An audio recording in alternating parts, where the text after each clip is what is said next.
Hey guys, Nick here, and welcome to the Omniverse with Nick and part 8 to What If Goku's Heart Virus Turned Him into a Zombie. Before we begin today's episode, be sure to smash the like button, subscribe to the Omniverse of Nick, and further acknowledge and support the future of the Omniverse by checking out the homepage to check out everything the Omniverse has to offer, as well as commenting future requests and expectations for this year and for the future in the comments section. With all that said, let's get started. Last we left off, Vegeta's own pride, his past, the zombie blood still coursing through parts of his veins from the energy he let seep into his body, and not purposely letting Babidi control him has brought on a new Super Saiyan form, which is kind of on par, in my opinion at least, with the pretty much best Super Saiyan fan-made transformation. The other one I'm talking about not being mine, Super Saiyan 5. So yeah, that's how high I'm crediting this form, which I think you guys will pretty much agree to, especially for those of you who have seen Super Saiyan 5, with one side being completely red and the other side being completely gray. I really wanted to give the new kind of Super Saiyan feel, and this was the best way to do it. And it's also given Zombie Goku that urge to get out, that feeling that his the claws had struck the right person before he was sealed and then put in this container. Zombie Goku now knows his claws sunk into the right person. Because even though Vegeta's not a zombie, because, the Majin spell, his own pride, and this new form are basically keeping the zombie virus from completely sinking in. But it is present. And that gave Zombie Goku the best advantage to get out of his chamber. Now, that urge to get out, it's clawing at him. That urge to claw, bite, and just sink his teeth into something. It's too strong for Bulma anymore. And now, she's gonna regret all of them not killing Zombie Goku when they had the chance. Just because he was a manifestation of Goku, is nothing but a beast. And this is the ultimate downfall that Bulma should have seen coming. Zombie Goku roars, and he roars, and he roars ferociously, powering up. And at this point, Bulma and everyone at Capsule Corp is made well aware that Zombie Goku has struck to get out this much for the first time ever. And he transforms past Super Saiyan, and all of his body turns a crimson red. And he ferociously cackles, roars, and fights his way and breaks straight through the containment storage pod that he was put in. And before Bulma can even scream that much, Zombie Goku bites all around her and scratches. And before long, Zombie Bulma and Zombie Goku step out after infecting Bulma's parents, and they begin to lay siege to all of West City. Meanwhile, Babidi uses his magic to transport all of them off the ship, so that way they don't wake Boo prematurely. They even have less energy here. It's not even half full because of Yamu and Spopovich. So, yeah, he definitely wants to ensure this gets done, because he did not expect this. This is wonderful.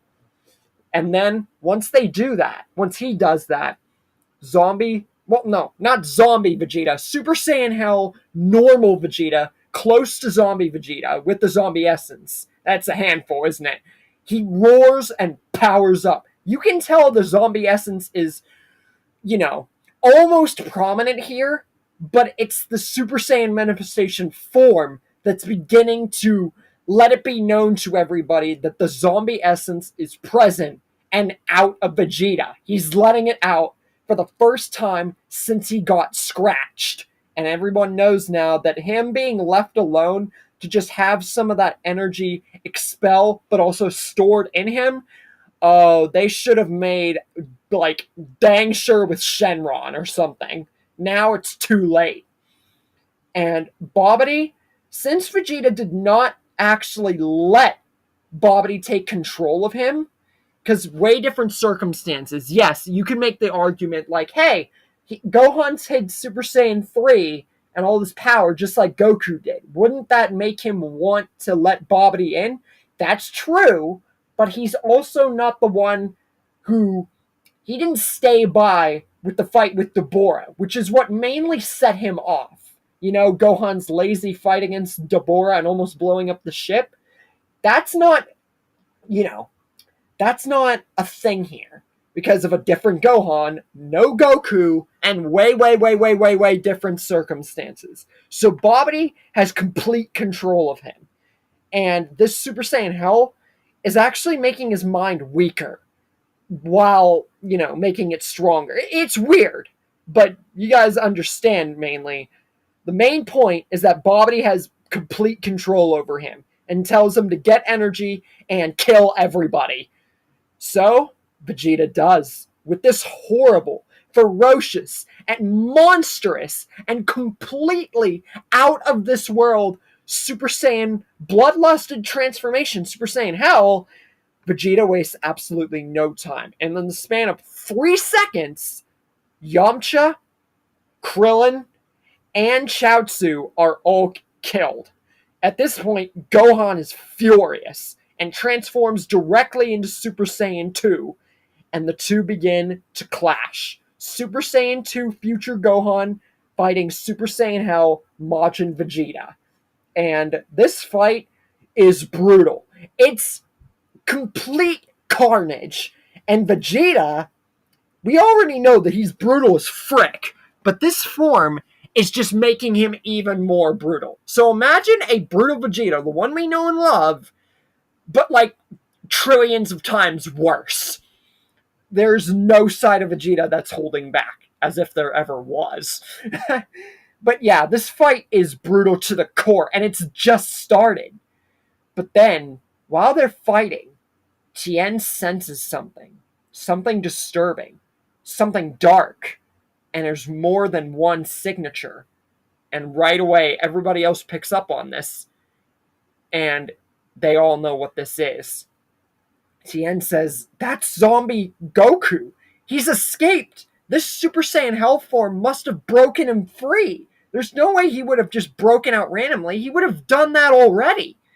And Bulma, he can sense her ki is disturbed. It's disoriented.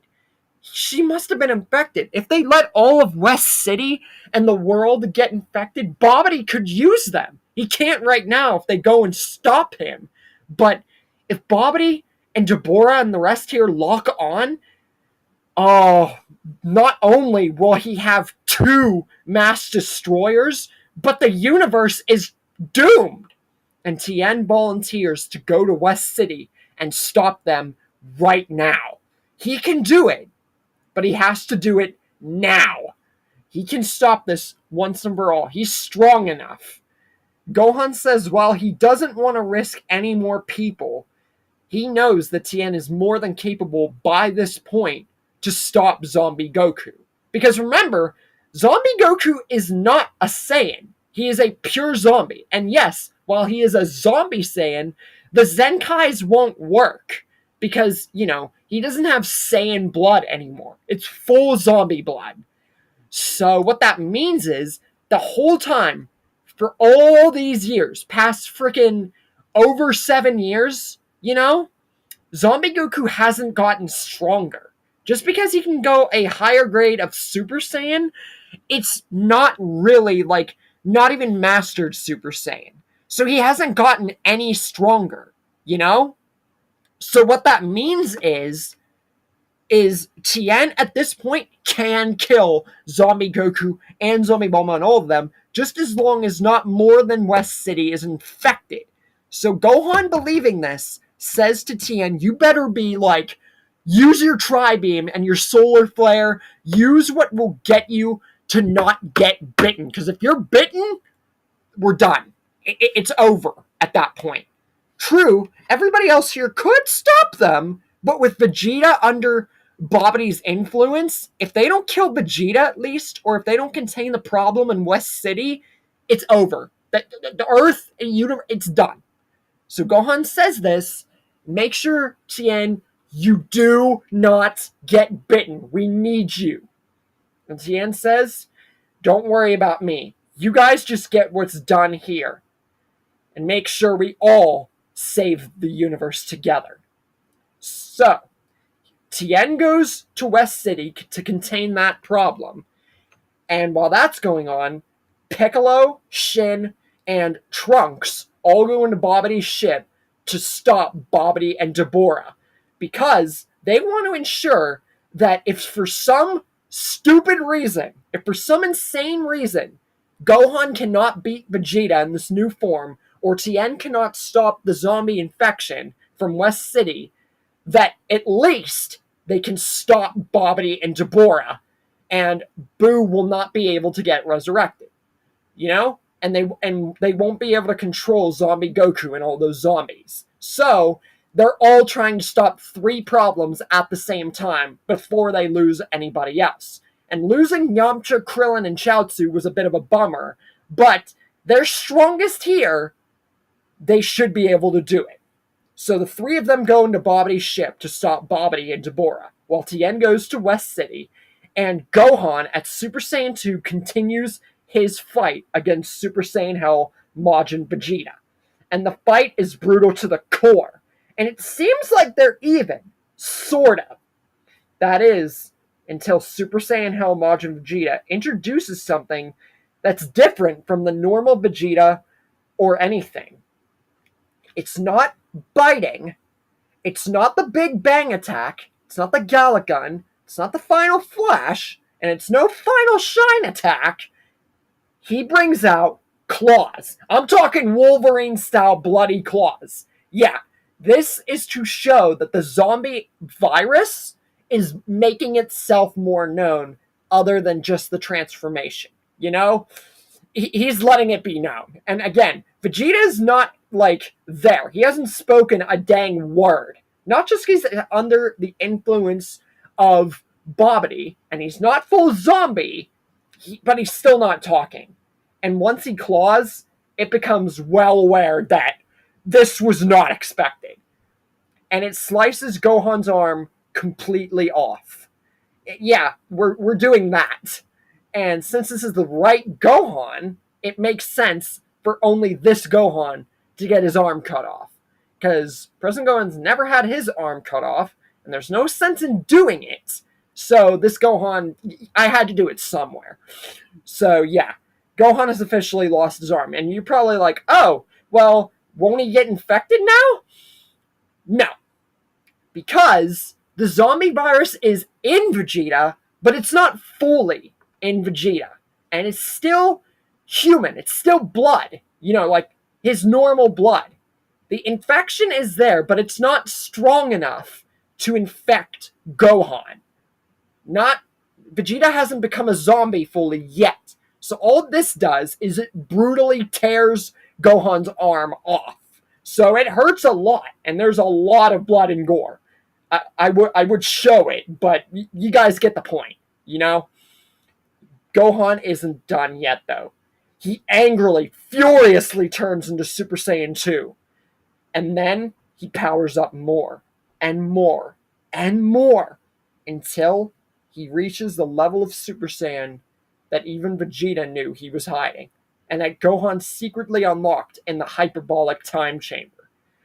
Future Gohan shows off Super Saiyan 3 and ferociously prepares himself to fight again. And at this point, Vegeta's eyes, they go from a red and gray back to their normal blue pupil standard because Vegeta's beginning to get his consciousness back. The Super Saiyan 3 transformation is bringing him back to his senses. And then his eyebrows turn yellow again. And he's like, what? And he actually begins to speak. He can't believe it. Gohan was hiding something, but he can't even speak more than a few sentences before His mind starts to become corrupted. Bobity's magic and the zombie essence are too strong. They're beginning to infect him again, even though his hair is only red now. And then he begins to ferociously power up and roar again. But this time, it's not Super Saiyan Hell. It's not Super Saiyan 3. And it's not him breaking completely free of either one of the things. The zombie infection has become too strong. And now we get Majin Zombie Vegeta. And his power level decreased exponentially. He doesn't have the power of Super Saiyan Hell anymore. And he doesn't have those red Wolverine claws. He has literally just become a standard zombie. It was too strong. It'd become way too freaking powerful at this point. Vegeta should have never seeped the energy into his veins. Point, like be all end all. He was stupid for doing that. And now he is a complete zombie under Bobity's control. But this has literally given Gohan the best opportunity. Gohan fires a ferocious Super Saiyan 3 punch straight at Vegeta, sending him flying for miles. And then uses a one-handed full power Super Saiyan 3 Kamehameha, and it completely incinerates and wipes out Vegeta. He's done. And Gohan afterwards is sorry that he had to do this to Vegeta and to see Vegeta become like this.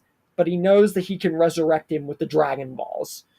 And he reverts back and goes to help out the others, beat Bobby and Deborah before they check on Tien. So he goes and he finds his way back to Bobity's ship and prepares to go help everybody else.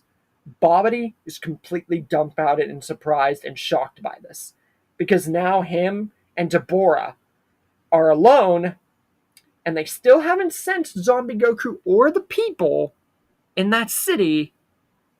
So, yeah, now they're all alone. And they look at the scale, and it's only barely past halfway full. Zombie Vegeta Super Saiyan Hell still wasn't enough, because they barely had energy to begin with. So, Super Saiyan Hell only got them just a teensy little bit past halfway full. But Deborah says he will get the rest of the energy. Because without their number one person and their other number one being preoccupied, Deborah will see to it that the energy gets received to awaken Majin Buu personally. And he gets ready to fight when Piccolo, Shin, and Trunks arrive in their area. And Piccolo and Deborah begin to square off because, that's a very decent fight. And a lot of people wanted to see that. And honestly, Shin or Trunks fighting immediately off the get-go against Deborah just would not make sense. Piccolo's the strongest here, so it had to be Piccolo.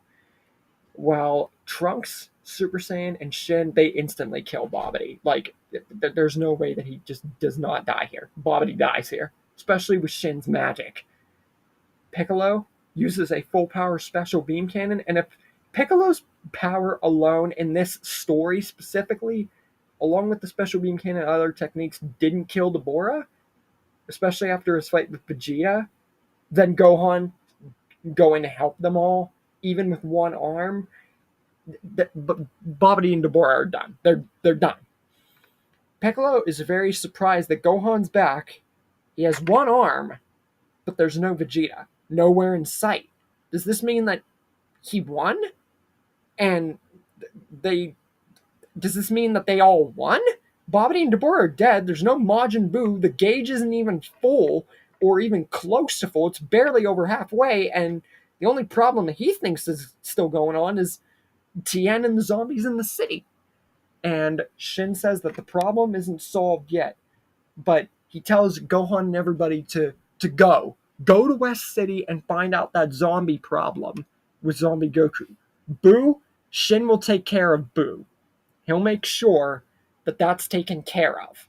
What they need to do is just go to West City and take care of that personally. Gohan smiles and thanks Shin for all he's done. And with that, Gohan says that, yeah, he did have to kill Vegeta, but it's okay he can resurrect him with the Dragon Balls. And he is very angry and upset over the matter and the fact that he lost his arm, but they can't focus on that right now. They got to deal with the main problem, going and making sure that Tien took care of the threat, no one else has died, and whoever has, and their friends included, even Vegeta, they got to put this all right with the Dragon Balls. First things first, they got to go to the city. So, Gohan, Trunks, Piccolo, and then Shin, just because Shin kind of pushes Boo's ball back to the side, because it's really not the main problem anymore. Nobody can resurrect Boo, so what's the big issue? You know, Boo hasn't even been resurrected. And with another problem like the zombie virus, he says that he'll take care of it, but we all know Shin is like a very lazy Kai. So, him going with them to check out this threat specifically would kind of push Boo to the back burner because it's not really the main focus of anything anymore. And he also wants to resurrect Kibito. So Boo's ball is just an afterthought. It's just going to stay in that ship. There's no one on Bobbity's side to resurrect him anymore. You know? So yeah. So they go to West City and they find it almost completely destroyed. And they find a huge, huge crater all in the center of it. And Tien, barely alive, but conscious, like barely conscious, but he's alive, meant to say, and no zombies in sight. And once they give Tien a senzu bean, or he gets healed, whatever, he says that he was able to stop all the zombies, but it was very close. Zombie Goku put up the most fight and almost infected him. But with his 3 eyes, his solar flare, his 4 arms, and every technique he could think of, including the Tri-Beam. Let's just say that Tien used the Neo Tri-Beam against Cell, that in canon, he used that here. This was the perfect opportunity. And with a much stronger Tien in this story, yeah, he would definitely be able to pull this off. Like I said, the Zenkais wouldn't work. So Tien says he was able to do it, but just barely. And he asks everybody if they did all right, where's Vegeta, what happened to his arm, and he asks about everything that happened while he was gone. And Gohan just says he's glad that Tien took care of everything, even if he wanted his dad to live on in some way, shape, or form. But he was able to take care of everything. Vegeta's dead, and Boo, Bobbity, Nabora, that's all taken care of. And Gohan is sad about everything that's happened, especially seeing his dad's body now be gone forever. But he does smile because he says his dad's soul can finally have a body again, and hopefully he's happy in the afterlife with King Kai and everybody else. He knows he can't wish him back anymore because of natural causes, but he knows his dad's happy up there.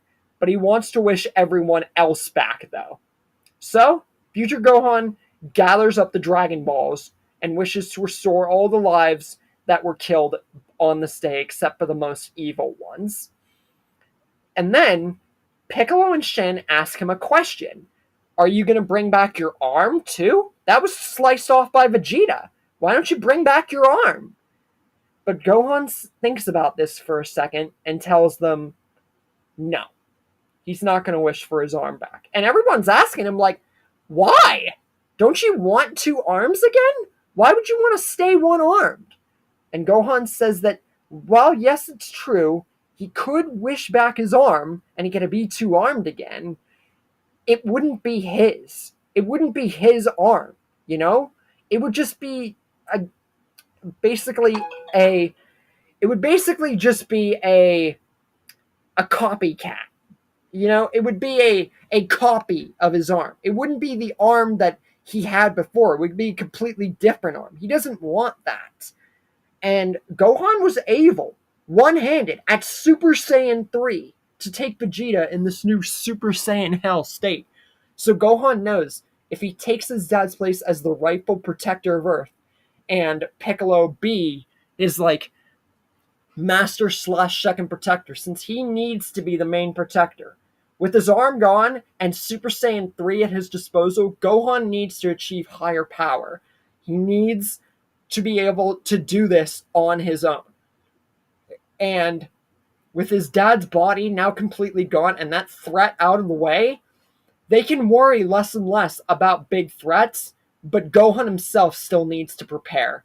Vegeta's form like that brought back the urgency that their world needs to be properly protected. And him mastering Super Saiyan 3 and mastering fighting with one arm like he did against Super Saiyan Hell Majin Vegeta, he knows that he can do it. He just has to do it alone.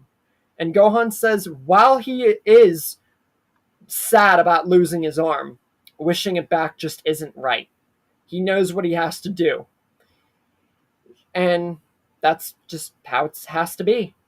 Shin says that while he understands Gohan and everything that's gone on, and that Boo and these zombies aren't a threat anymore, he does have a way that Gohan can get stronger, along with anyone who wants to. Something that can completely ensure that no threat will ever put them in this situation ever again. And Kibito, who's wished back, that he knows what Shin's referring to. The Z-Sword. And Trunks wants to come along, but Gohan says that he's just not strong enough. He needs to get stronger with Super Saiyan first. Get close to 2 at least. And then Gohan promises he will let him in on this training as well. But who gets the Z-Sword training is Gohan and Piccolo. They get to train with the Z-Sword. Elder Kai gets released. They both get Mystic. You guys know the story.